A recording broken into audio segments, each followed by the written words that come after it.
Hey everybody, so we're going to talk about research methods today. Um, I don't know if I've mentioned this yet in any of my other videos, but I like Beyonce a lot. um, so if you know me or have had classes with me before, Beyonce is going to come up a few times throughout our time together. Like this first one, I really liked this meme. If you liked it, then you should have put a citation on it.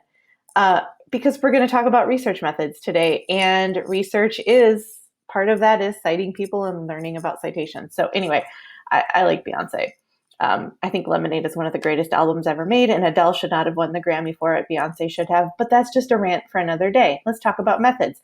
Understandably, research methods may not be the sexiest topic we're going to cover in your mind, but I think it's pretty great. I like it a lot. It's one of my favorite things to talk about because this is how we, as a social science, or as sociologists, this is how we understand human behavior. This is what we do to try and grasp human behavior, is through research, is through studying people. And there's a method to that. There is a way to do it. So what is research? Well, research is what makes sociology sociology. The purpose of conducting research is to understand individual and group behavior, to try and understand why people act the way they do. And a lot of the stuff that we've studied has come up in quote unquote real life. So, two examples of how research that is sociological has impacted daily life. The first is through the passage of laws. I like to give the example that studies of LGBT life that sociologists did were what helped advance marriage equality. It's what lawyers looked at when they were making cases for marriage equality. It is what activists and community leaders looked at when they were trying to push their message forward. Sociological research played a big role in that. The same with our government. So, for example, President Obama was the first sitting president to visit a prison during his time in office. Before he did that, and while he was doing it, you know that he was influenced by sociological research because he referenced it in things that he talked about, prison systems and sociology, and trying to understand criminal behavior and prison life and all of that is a massive, massive chunk of what makes up sociology. It's probably, I would venture a guess, probably the biggest field in our discipline. And those studies help people who are looking at prison life in the real world to sort of apply what sociologists have learned or reported on. Sorry. So all of this, the reason that we do all of this is to see if the study can lead to, research can lead to what's called a paradigm shift. Basically, can what we're studying change the way that people think or behave, or can it change some aspect of life in some way? So, for example, research that looked at, lots of studies looked at LGBT family life and what it was like for kids to be parented by someone of parents of the same sex versus opposite sex. Because one of the major critiques of LGBT families is that children need a man and a woman, a male and a female influence on their lives in order for them to be happy, successful adults. And lots of studies were done on this topic, the majority of them saying, actually, no, children need loving parents or a loving parent. So this is changing the aspect, changing the way we think in some way. So there's two types of research methods. The first is qualitative research. So qualitative research focuses on finding themes in people's stories or experiences.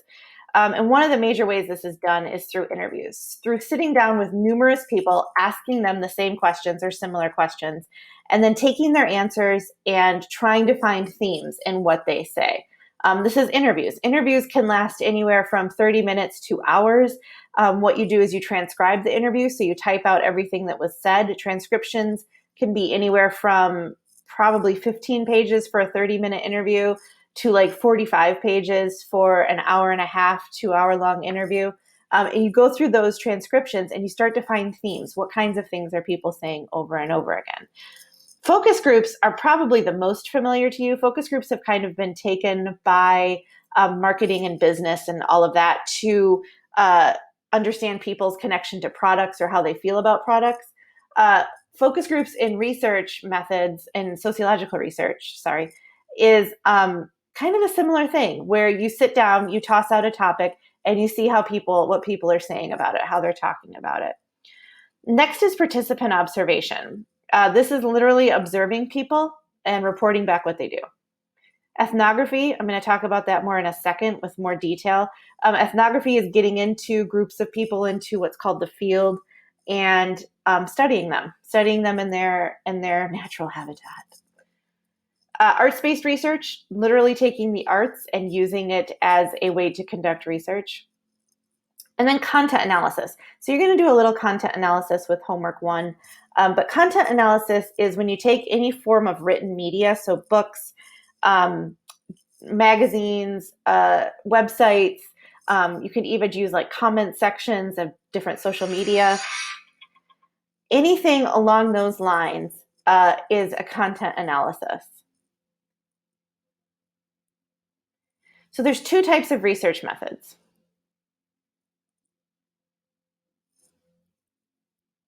So the second type of research method is a quantitative analysis. Quantitative research looks at numbers and statistics. This may be the thing that you are the most familiar with. These types of methods include things like surveys and polls. And if any of you have had statistics or you're going to have statistics, you're probably going to have to come up with a survey. Surveys are really kind of the thing maybe we all associate the most with research, right? You write out questions, you hand out the survey. Polls, especially right now, I'm recording this in 2020 and it's an election year, so you hear about polls all of the time. Quantitative research is more numbers driven, whereas qualitative research is focusing on people's stories and experiences. Quantitative research is numbers, statistics. How can we look at numbers to understand human behavior? The research is done using 7 steps. It doesn't always follow this exact 7 steps, but all of it should have these components in there somewhere.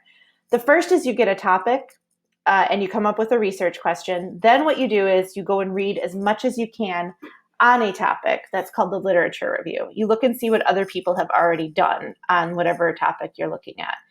You select a method for collecting your data, qualitative or quantitative.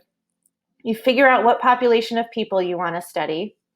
So who you are interested in studying. So say, for example, you want to interview nurses about their experiences with patients who, I'm recording this during the coronavirus, so their experience with patients during coronavirus. Your population would be nurses, right? And you would go off and try and find people to talk to. You collect your data, meaning you go out into the field, you do your surveys, you do your interviews, you conduct your focus groups, all of that. You analyze your data. You write up a discussion of what you found. So you write something up saying, here's what I found. And then a lot of people do what's called a suggestion for future research, meaning that what I studied or what I did, these few things kind of popped up here and there, but it wasn't enough for me to look at it, but it'd be great if someone in the future would. One of the ideas behind social research, specifically sociology research, is to build on what other people have done so that you're constantly adding to the literature and painting an even bigger picture of whatever topic or issue you're interested in. Before anybody can do research, we have to get what's called informed consent. This basically means that usually it's a written piece of paper that someone signs, and it basically informs the person that you're about to interview or survey or whatever of what your study is and what the parameters of your study is, what you'll be using it for, what the goal of it is. That is an informed consent. And usually, if you're doing this at a college or a university, you have to submit that informed consent to what's called the Human Subjects Review Board, or the HSIRB. In Canvas, in this module, you'll see a link for an informed consent example. Please click on it. You can do that right now during lecture, or you can do it after if you need to do it right now during lecture. If you just can't wait to read about informed consent, here's a nice way to pause me. Okay, welcome back. So we're going to focus, for qualitative methods, we're going to focus on ethnography first.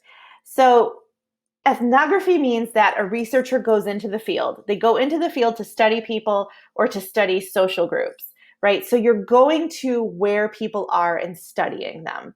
That means you maybe live in whatever area or community they live in, or maybe you visit their substantially throughout the day, right? Most people actually kind of move in or live there or spend quite a bit of time there, but you're spending a lot of time getting to know the people in this community or culture or whatever. You're going into the field, you're taking notes, you're trying to understand who these people are and what do they do.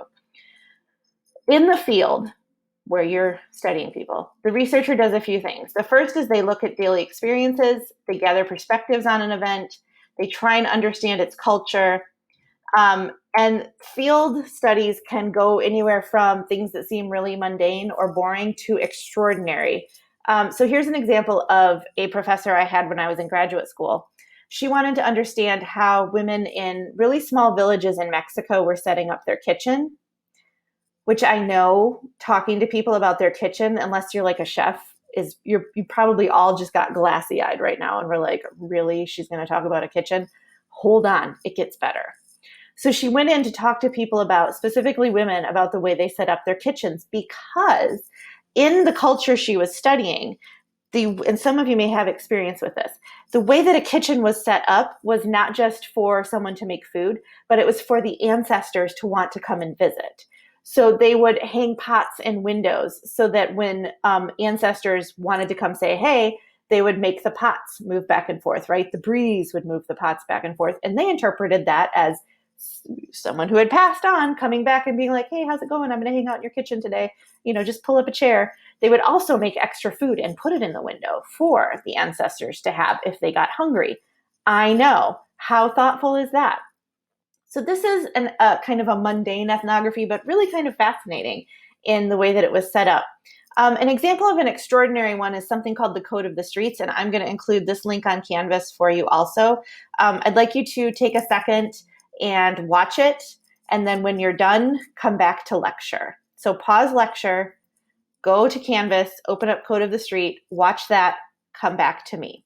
Now, I like to call this pause Frog on a Window. Did you watch it? Did you? Good. So I want to point out a couple of things. One, did you notice how the young men in the video came up to him and were telling him all sorts of stuff, right? How they feel about police officers, how they feel about the job they do, if they're dealing drugs, if they're doing whatever. And did you notice that Elijah Anderson just stood there and said, yeah, tell me more. Why? Why do you feel that way? He didn't say, hang on, let me explain to you why the police are beneficial. Let me talk to you about why what you're saying is incorrect. Let's address why what you're doing may not be great. Let's talk about, he wasn't coming in to try and save them or give them advice. He was literally there to listen and learn about these people's behavior and why they do the things they do, why they feel the way that they feel. This is an ethnography. All right, so when we're talking about surveys are, like I said, quantitative research methods. They usually come from one of two sources. The first is what's called primary data collection. So primary data collection means you've created your own survey. Everything on it is yours. You've written it. You've created it. You're distributing it from your own brain. Okay.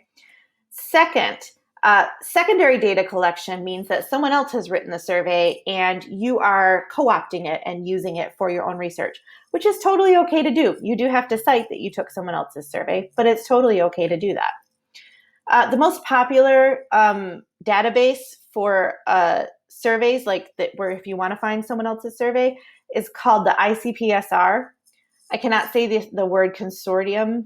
Maybe I just did it. It's the Inter-University Consortium for Political and Social Research, and it's at the University of Michigan. Now, when I was in graduate school, I had a professor who, and this was before this stuff was online. I'm not that old, but it used to come to you in like paper copies. This professor that I had would get so excited about the new ICPSR data coming out that he would look at everybody in class and say, you guys don't understand. This is like my porn. Those of you who are sleeping just woke up and were like, what? Porn? Hello? Hi? What day is it? Yeah, that's crazy, right? But I never forgot what ICPSR is because of him. Okay, so when we're talking about people taking a survey, there's a few things that all cognitive work that people go through when they take a survey. Now, if you need a frame of reference for this, think about what you do to answer questions on exams and quizzes, because it's kind of the same thing. So the first thing that happens when someone has a survey question in front of them is to interpret it. So the question, let's say, for example, is, have you ever smoked weed? Have you ever smoked weed? Real simple survey question, yes or no answer, right? Yes, I have. No, I haven't. But what your brain's going to do is it's going to try and interpret that question somehow.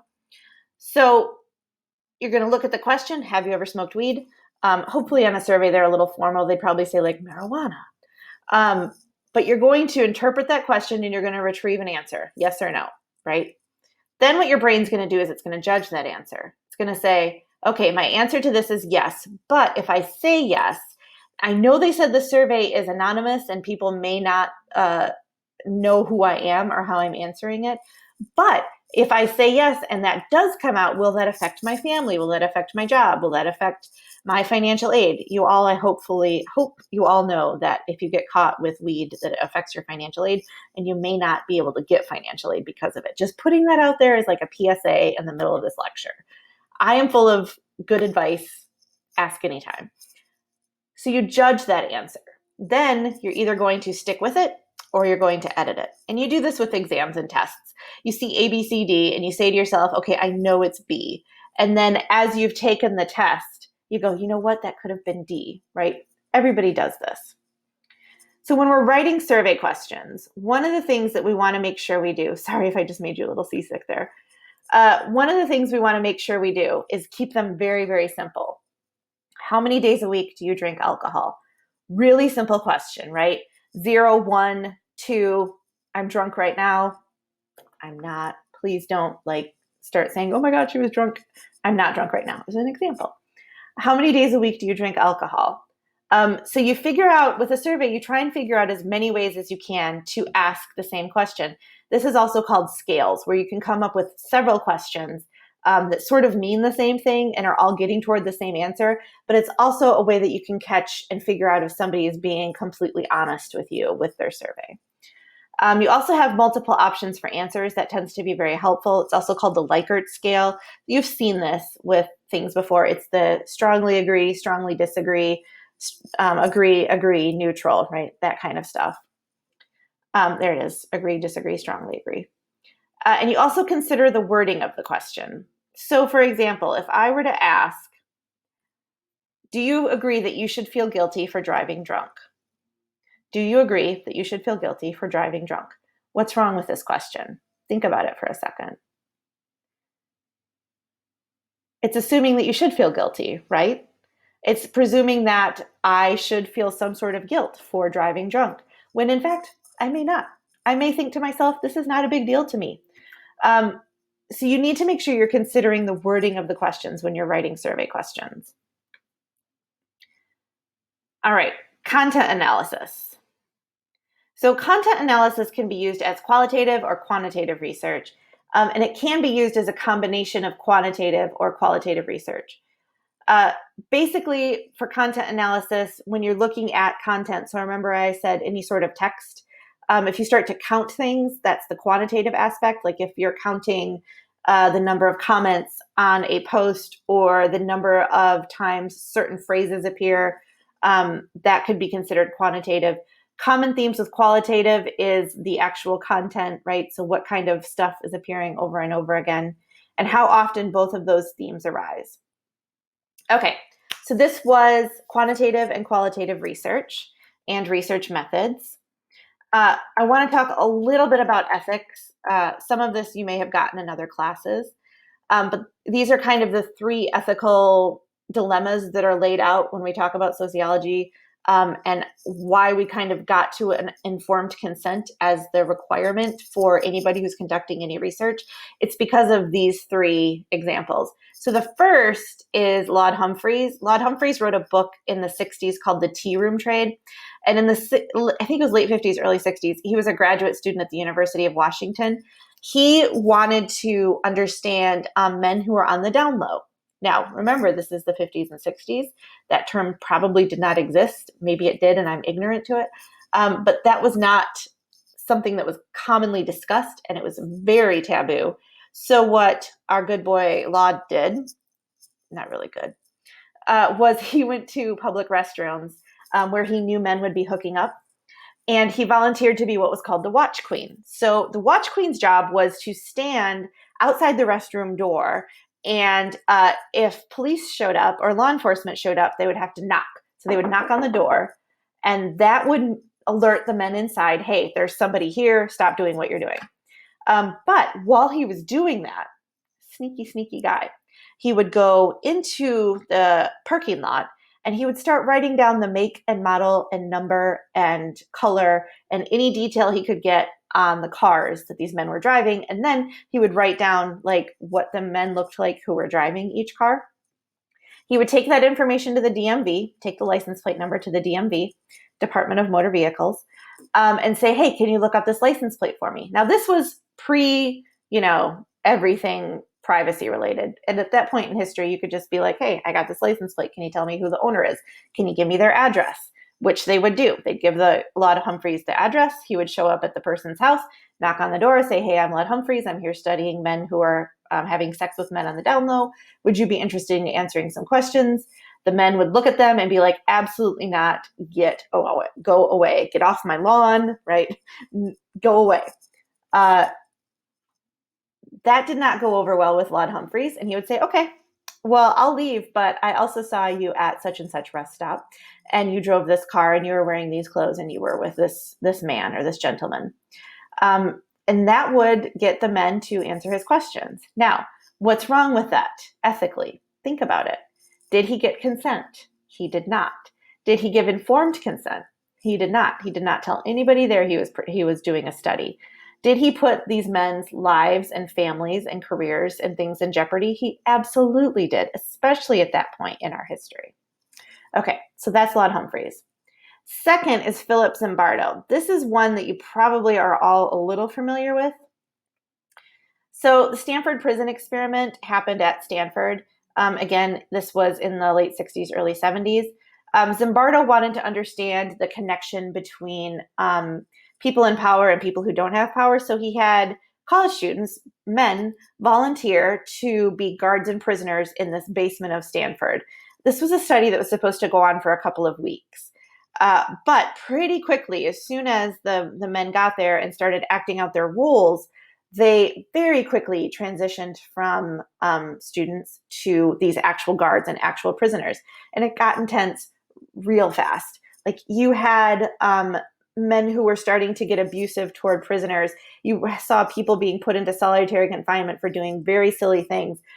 Very quickly, the power corrupted these men, and the men who were acting as the prisoners bore the brunt of it. Now, this became so intense that the experiment had to shut down after 2 days because people were getting so aggressive toward each other. There was fighting, there was mental abuse, there was all sorts of stuff happening.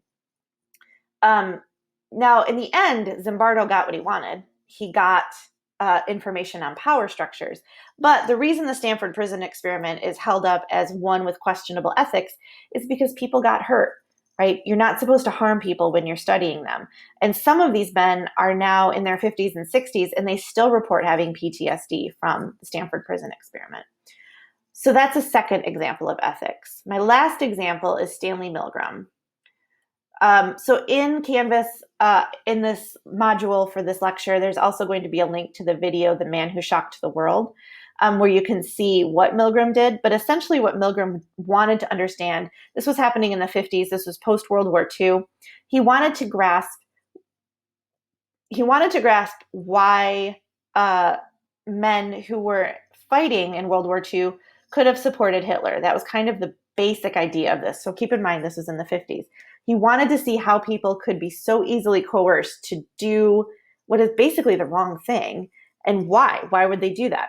And in the 50s, we saw a rash of people coming forward and trying to study Nazi behavior and how somebody could have behaved the way that Nazis did or did the things that Nazis did.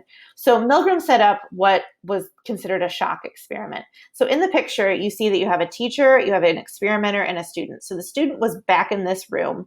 So this is a wall right here. So the student was back here, and they were connected to a machine. And the machine right here basically administered electric shocks. The teacher would read off a series of words. So it would be like, cat, flower, dog, bread, right? So he'd read off those 4 words, the teacher would, and the student would be asked to repeat them back. If the student got them right, nothing happened. If the student got them wrong, the teacher administered an electric shock. And the shocks got higher in voltage as they went through the words and as more and more words were added to the collection of stuff that they were supposed to repeat back. So essentially, the student would start getting lots of stuff wrong, and they would be getting higher and higher and higher voltages injected into them. The experimenter sat behind the teacher. Now, inevitably, the student would start to say, "This hurts, please stop." Some of them would say, like, "I have a heart condition. I can't do this anymore. I need this to end." And the teacher would look at the experimenter and say, "What do I do?" And the experimenter would be like, "Carry on, man. You got to keep going. You promised to get through the entire list of words." The teacher, inevitably, one of the teachers would say, "Who's responsible if something happens to this man?" And the experimenter would say, "I'm the one who's responsible." And the teacher, there's even a video of a man saying, "That's all I needed to hear." And he just keeps pushing those buttons, right? Just keeps shocking that other person. At the end of the experiment, the teacher would be brought into a room and the student would appear, and it would be revealed that the teacher wasn't actually shocking the student. The teacher just thought they were, and the student is fine and everything is okay. Now, again, what is ethical about this? Well, he was lying, right? No informed consent, possibly harming a subject, all of this stuff happening within a research bubble. So take a few minutes, watch the videos, and look at the links that I've given you that go along with lecture for this week. Watch all the supplemental stuff, and I will see you next time.